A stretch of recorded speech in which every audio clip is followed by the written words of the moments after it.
চাই এই জুলাই সনদ ঐতিহাসিক সনদ। এই আন্দোলন ঐতিহাসিক আন্দোলন।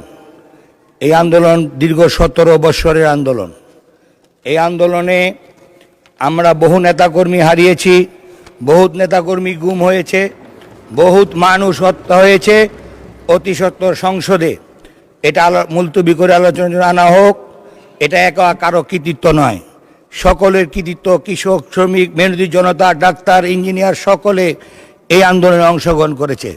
এই আন্দোলনের বিস্ফোরণ ঘটিয়েছে আমাদের ছাত্র সমাজ। আমাদের ছাত্র সমাজ আমরা 17 বৎসর মিথ্যা মামলা, গুম, হত্যা, জেল, জুলুম এটার বহিঃপ্রকাশ।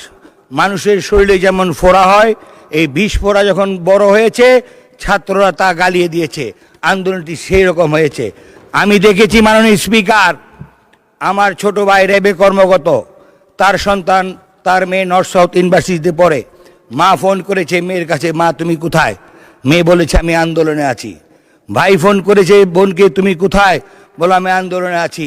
মাও আন্দোলনে গিয়েছে, ছেলেও আন্দোলনে গিয়েছে।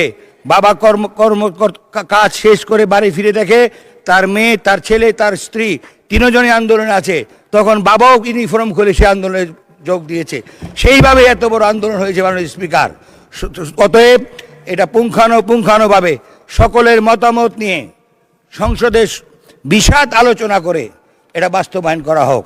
সকলের মতামত নিয়ে 71 যেমন আমাদের কাছে স্বাধীনতা যুদ্ধ, আমাদের কাছে যেমন মূল, 24ও আমাদের কাছে অত্যন্ত জরুরি, যাতে এই দুইটার সাথে কোনো সংঘর্ষ না হয়, 71-এর চেতনার উপর যাতে কোনো আঘাত না আসে, সেই দিকে লক্ষ্য রেখে আমি মাননীয় স্পিকার আপনার মাধ্যমে সকল সংসদ সদস্যকে বলবো সুন্দরভাবে আলোচনা করুন।